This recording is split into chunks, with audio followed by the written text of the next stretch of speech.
Bom dia! Hoje, dia 13 de julho de 2026. E nós iniciamos aqui a semana, uma segunda-feira, 11 graus aqui em Londrina, para a leitura da jornada da Bíblia capa a capa, né? E hoje aqui nós estamos chegando no dia de número 135. E eu já vou convidar aqui o Fernando para entrar.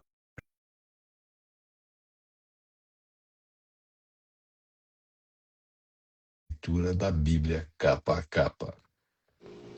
Então, oficialmente, bom dia. Bom dia, Nivaldo. Bom dia a todos que É, nos assistem. A paz do bom, Senhor. amém. Aqui hoje, 11 graus. Ah, é? Hoje Chegou o frio aqui também. a chuva, né? A chuva veio com intensidade aí. Agora deu Mas uma aqui, parada.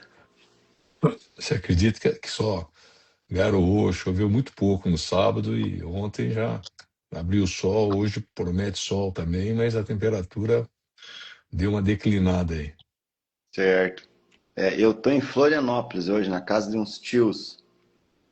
Que benção, hein? Que A bom. gente veio aqui passar o domingão com eles. Amém. Que Então, bom. tá 12 graus aqui. Tá friozinho Que também. tá um pouco melhor que Londrina, né? Verdade. Que bom, que bom. É isso mesmo, Fernando. Tem que desfrutar aí o tempo de qualidade, né? É, É bom, né? tempo que o Senhor reservou para mim, né? Então, só uma E benção. a gente tem que aproveitar. Acho que você nunca tinha imaginado o que você está passando aí, né? Pois é. Então são coisas que ficarão na nossa memória, né? Então você está criando boas memórias aí e isso é fantástico, né? Amém. Muito bem, Fernando. Então vamos fazer a nossa oração e dar início aí, então, à nossa leitura, né? Clamo a Ti, Senhor, pelo sangue poderoso do Teu Filho amado. Já agradeço por essa segunda-feira, esse início da semana.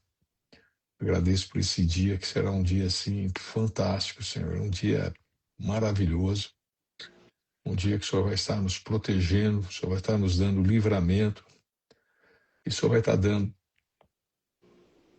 a possibilidade de a gente ser comedido naquilo que a gente vem a falar.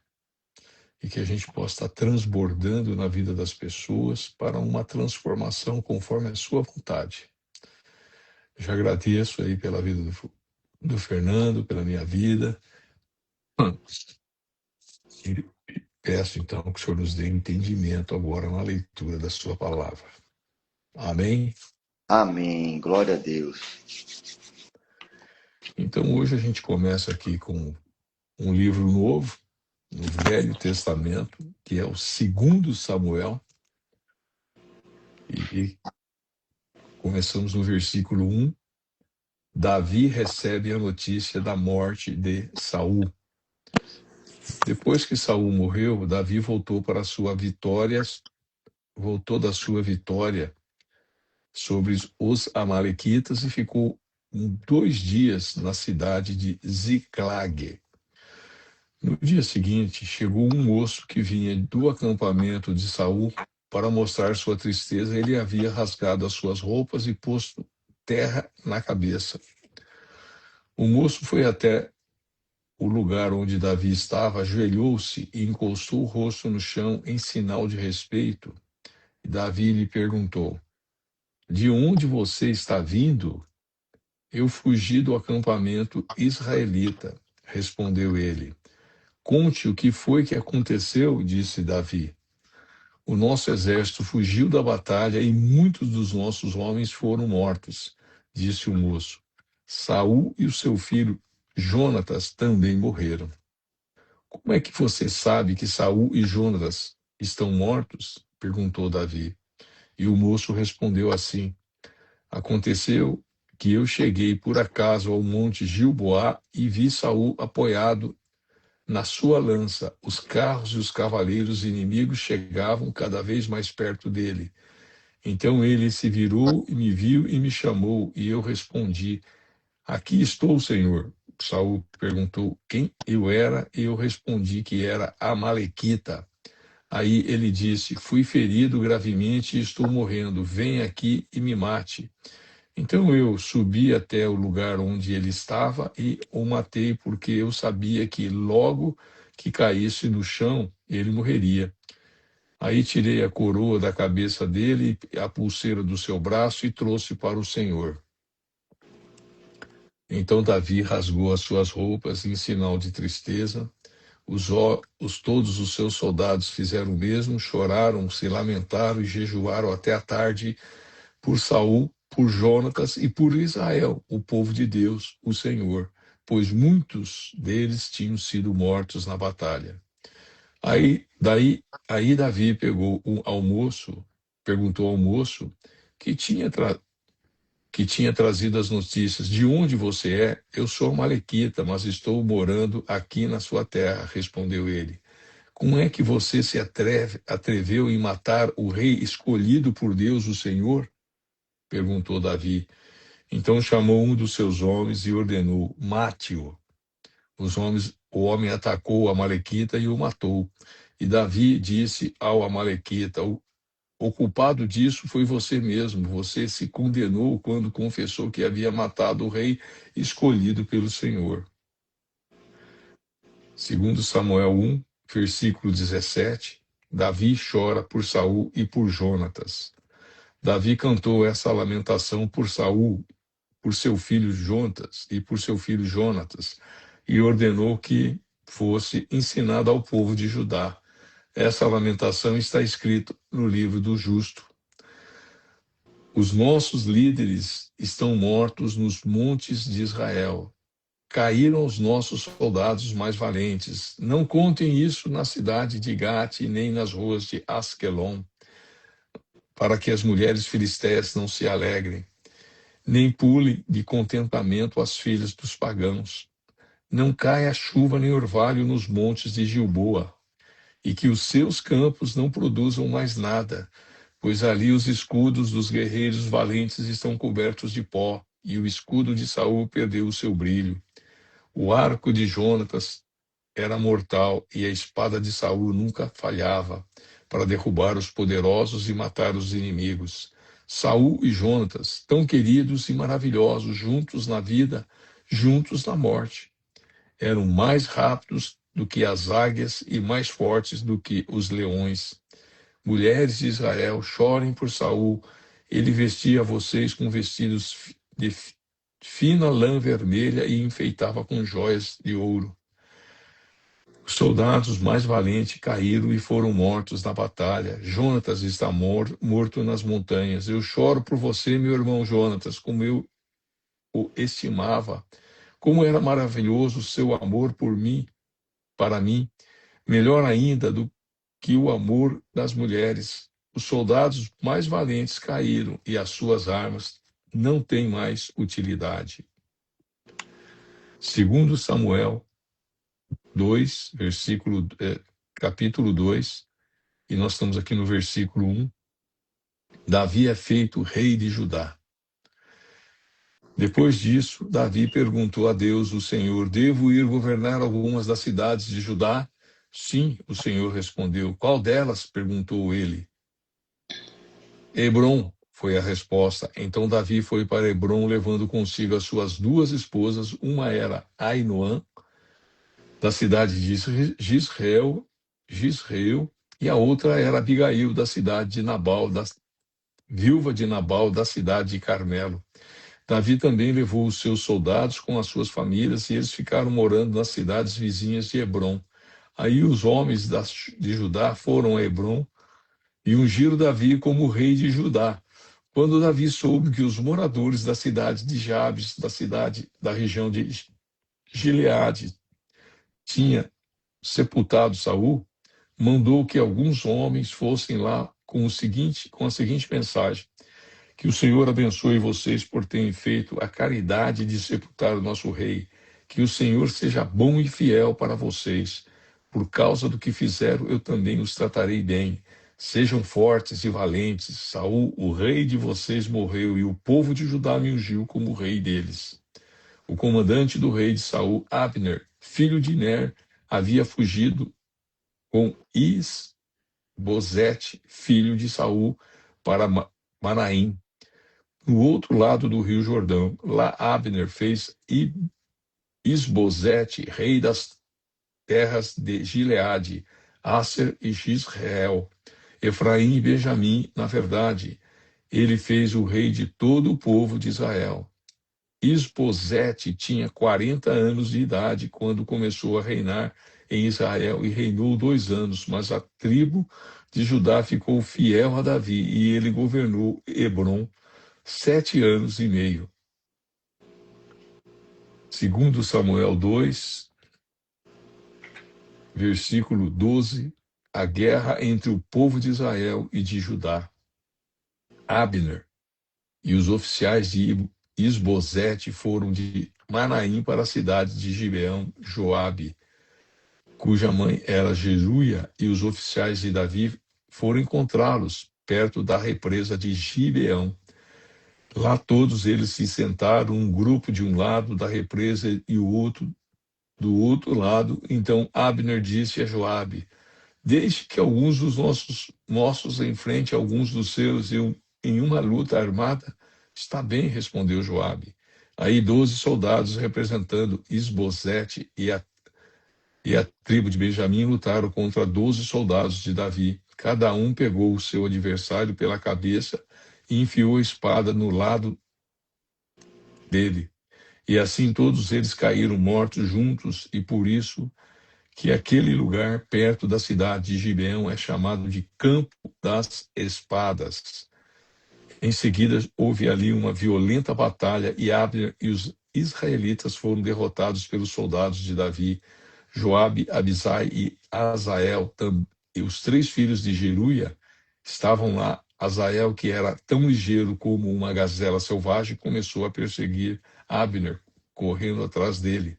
Abner olhou para trás e perguntou: Azael, é você? Sim, sou eu, respondeu ele. Para de me perseguir, respondeu Abner. Corra atrás de um dos soldados, pegue para você as coisas dele.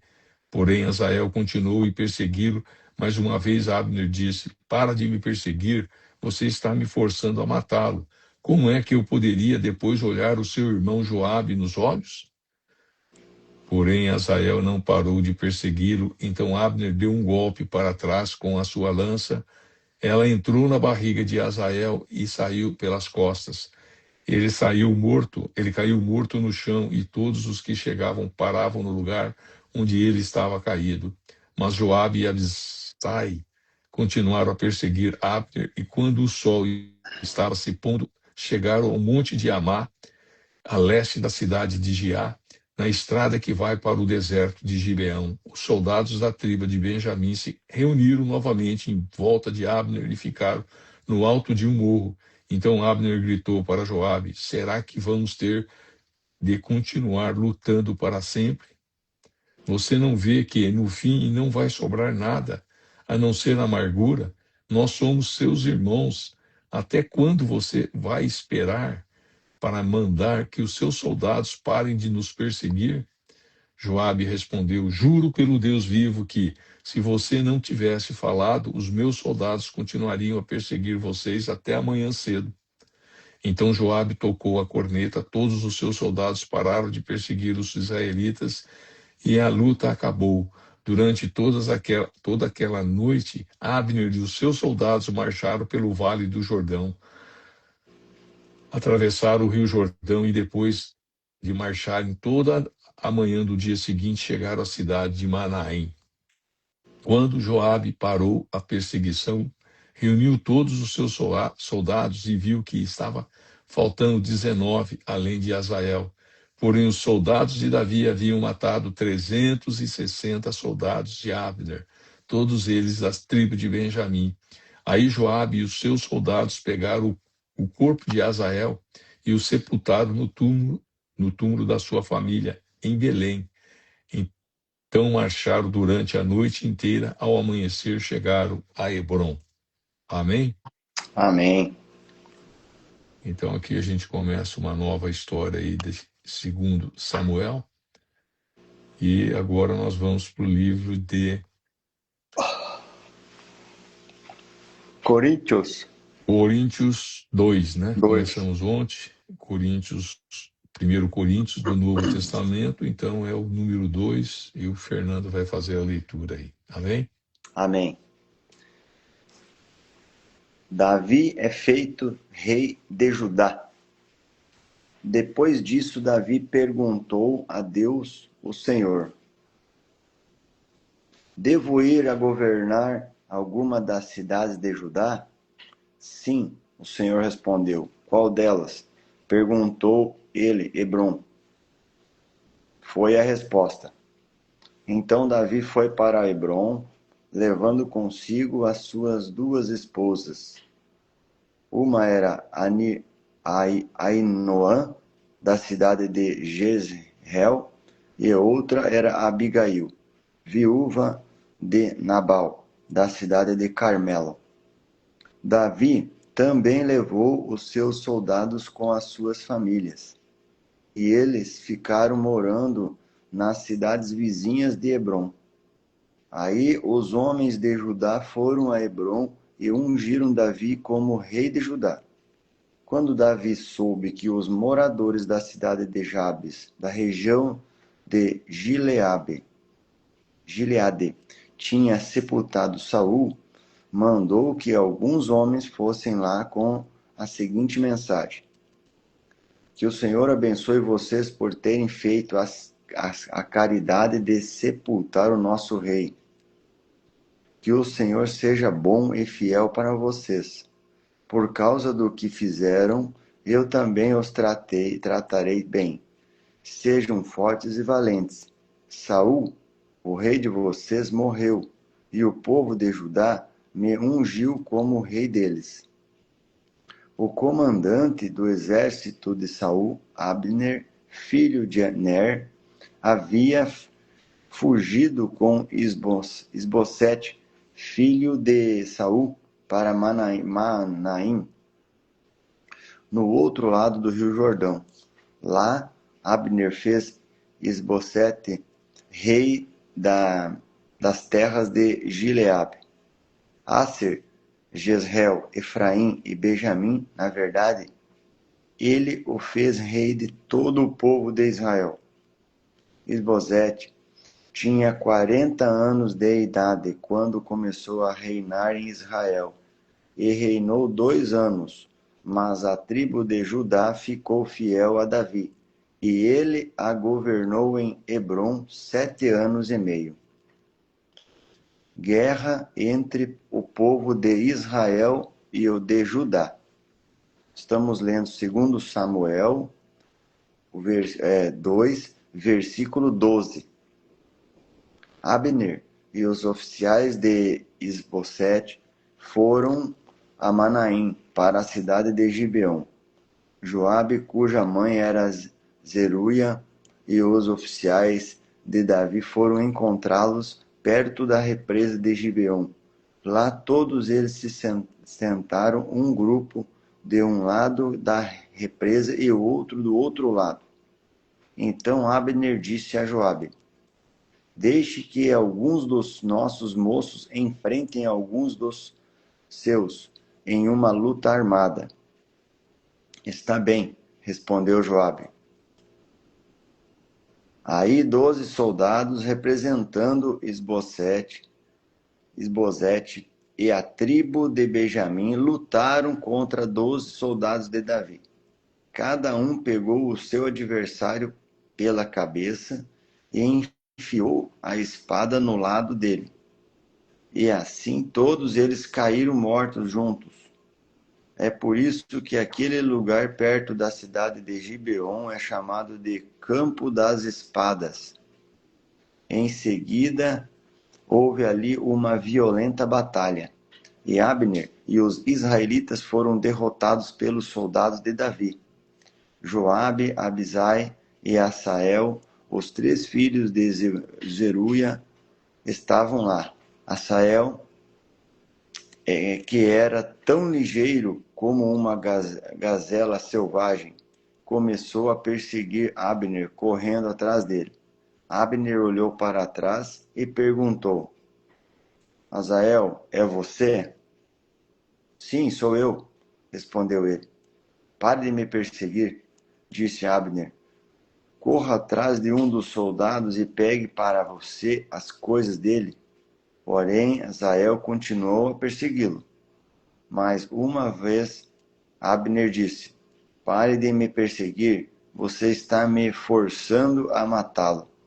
Como é que eu poderia depois olhar o seu irmão Joabe nos olhos?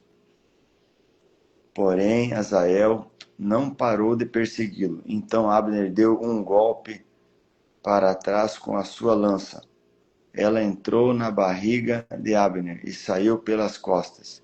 Ele caiu morto no chão, e todos os que chegavam paravam no lugar onde ele estava caído. Mas Joabe e Abisai continuaram a perseguir Abner, e quando o sol estava se pondo, chegaram ao monte de Amá, a leste da cidade de Giá, na estrada que vai para o deserto de Gibeão.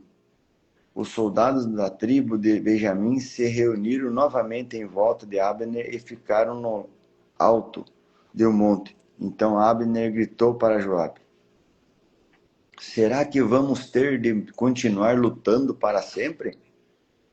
Você não vê o que, no fim, não vai sobrar nada a não ser amargura? Nós somos seus irmãos. Até quando você vai esperar para mandar que os seus soldados parem de nos perseguir?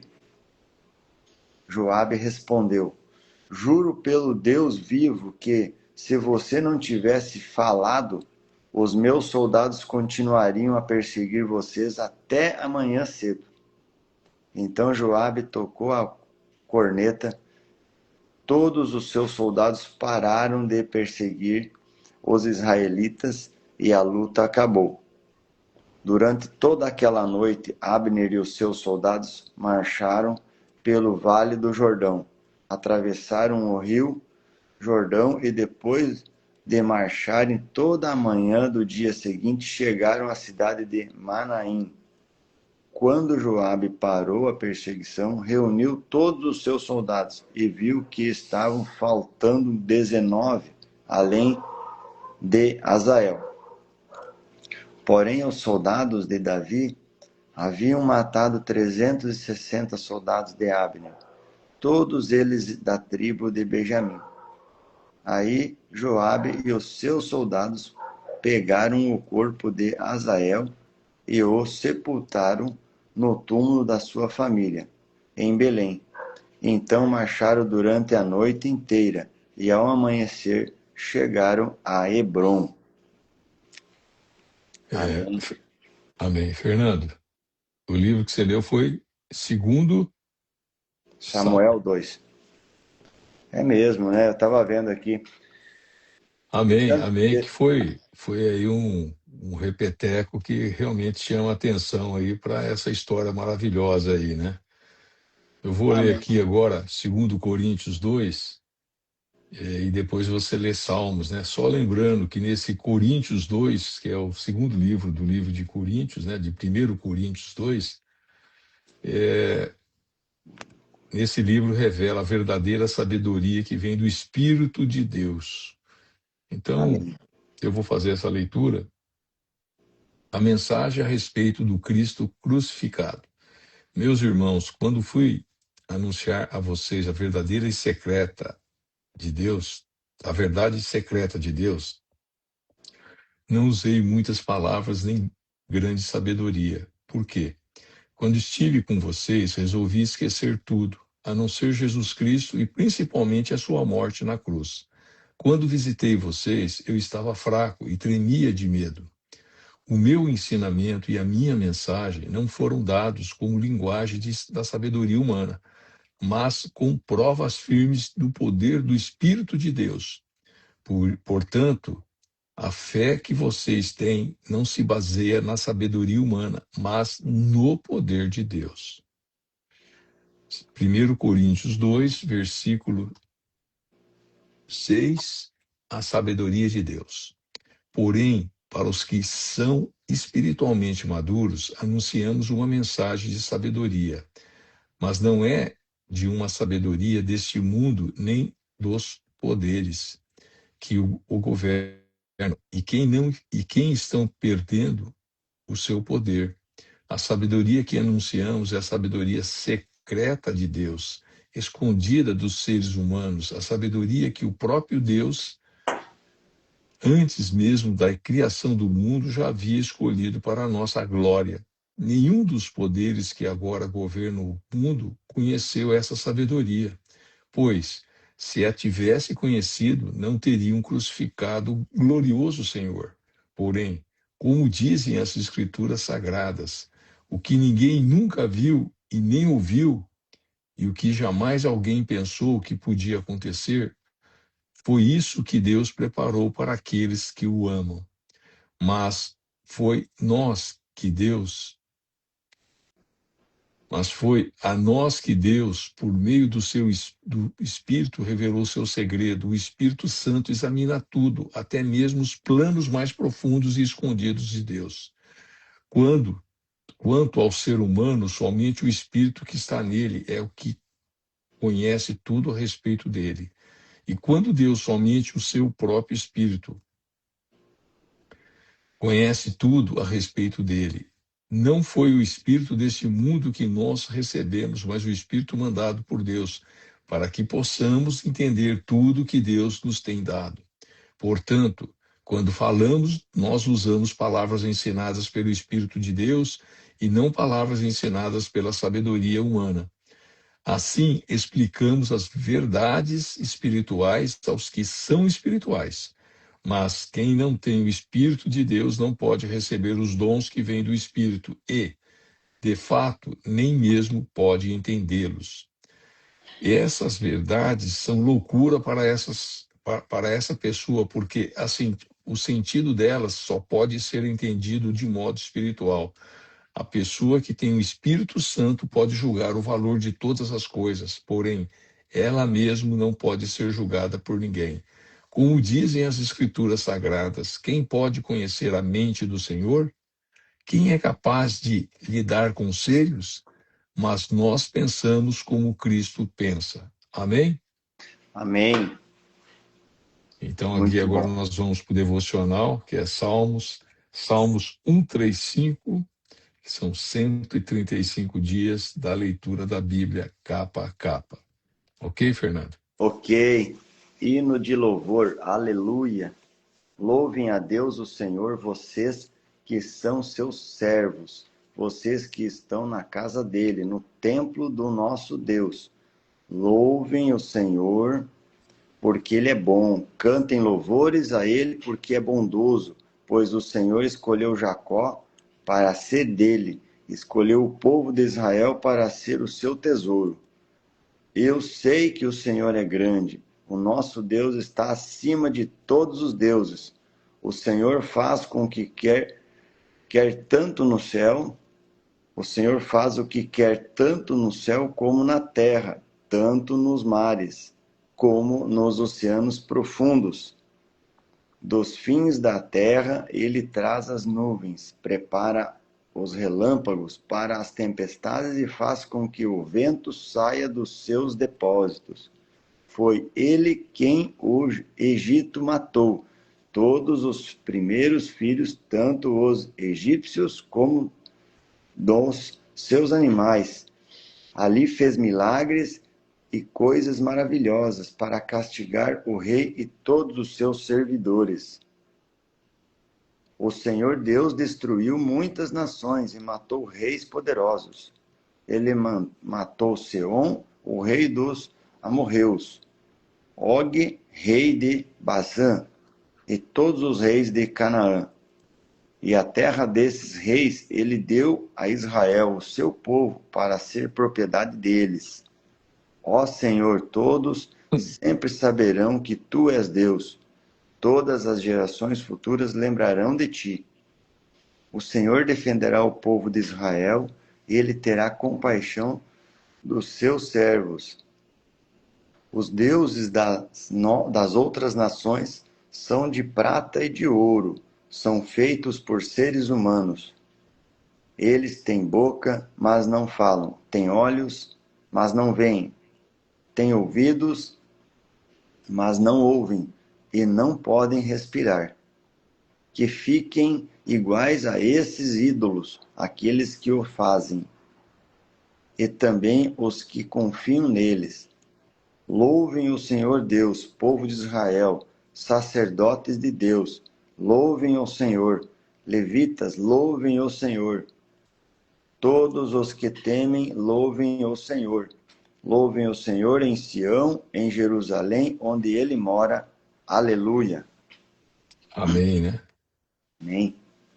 Amém. Muito bem. Então E agora nós vamos para o Provérbios 13. Hoje é dia 13, uma segunda-feira. Provérbios tem 25 aqui, versículos. E nós estamos dentro daquela coletânea lá dos ditados dos sábios, né? Dos ditos e dos drivers dos sábios, né?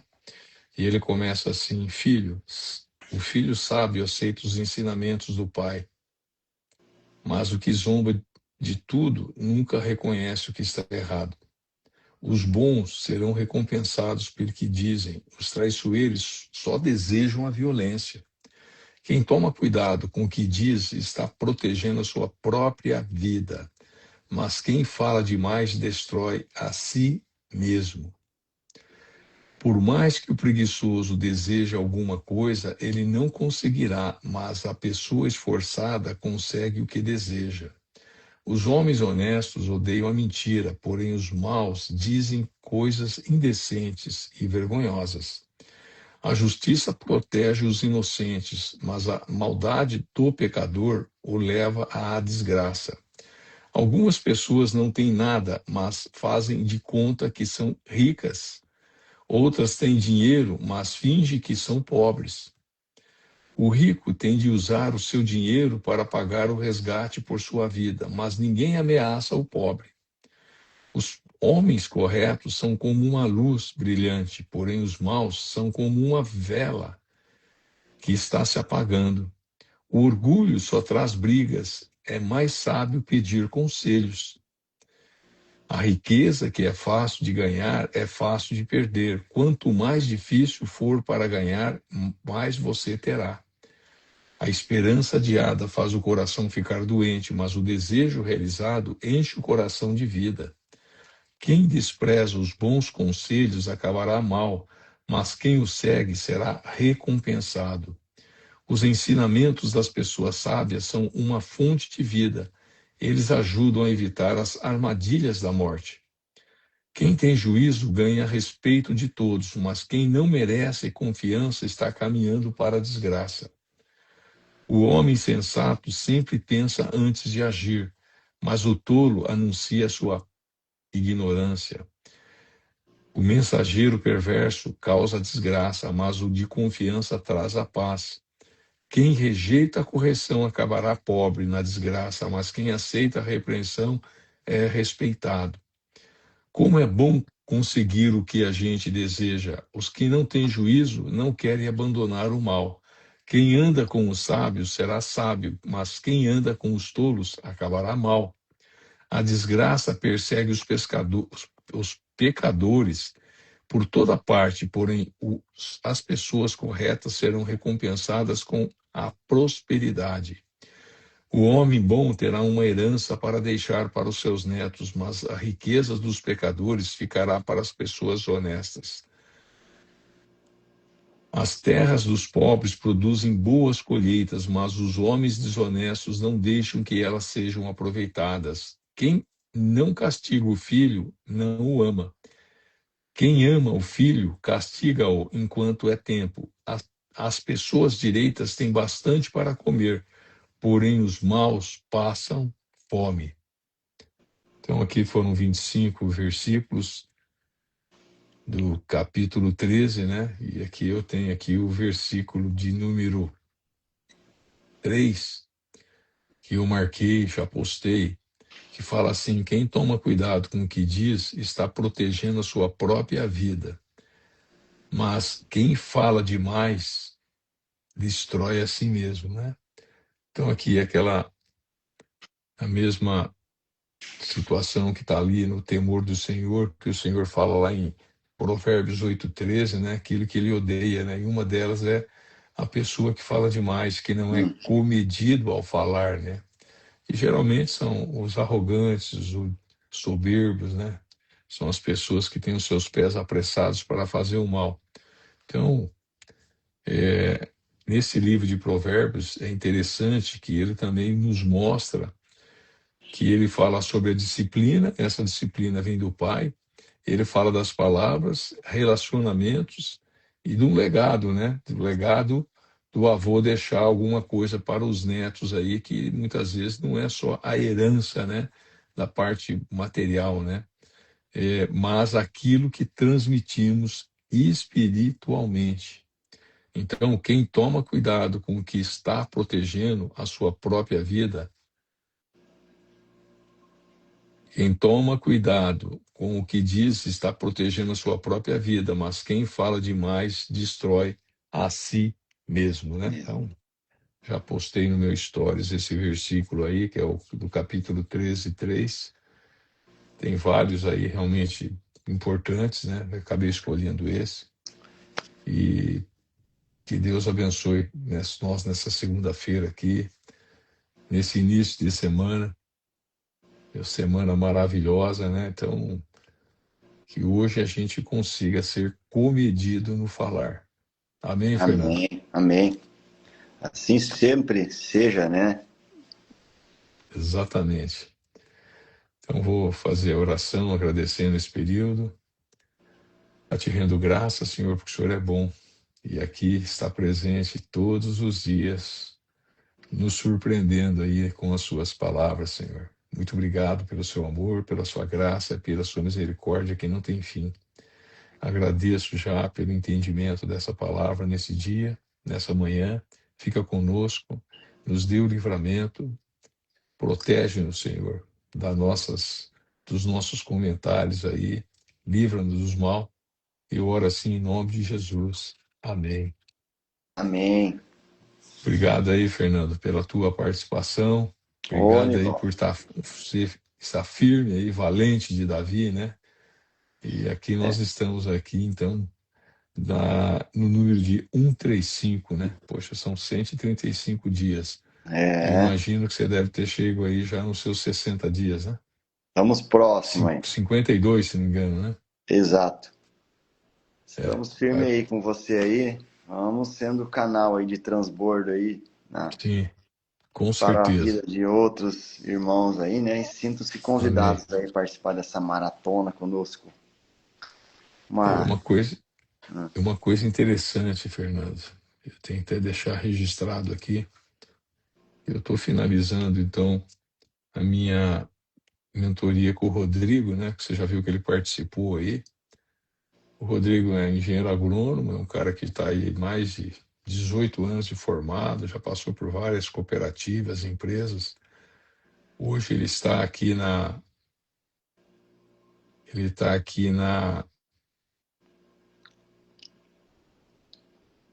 cooperativa Lar, lá em Astorga, né? E eu perguntava para ele, né?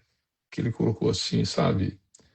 Era para ser hoje a nossa aula final, ele pediu para dar uma estendida, mas ele falou assim para mim, sabe, Nivaldo, a mentoria que você colocou para mim como um desafio, com um propósito que Deus colocou também na minha vida, ela foi além do que eu esperava. E aí eu fiquei assim, poxa, mas o que é o além do que você esperava, né? Você está me deixando curioso, você tem como descrever? E ele realmente colocou assim, eu esperava que ia trabalhar com a gestão da carteira, como de fato estou trabalhando, mas nessa mentoria me fez refletir pontos da minha parte comportamental, das minhas tomadas de decisões e também de relacionamento com as pessoas.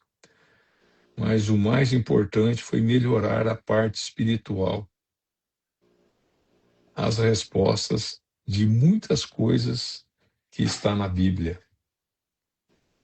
Então, para mim, isso aqui foi muito forte, sabe, Fernando? Que no fim a gente está aí com a mentoria olhando a parte técnica, a parte prática, né?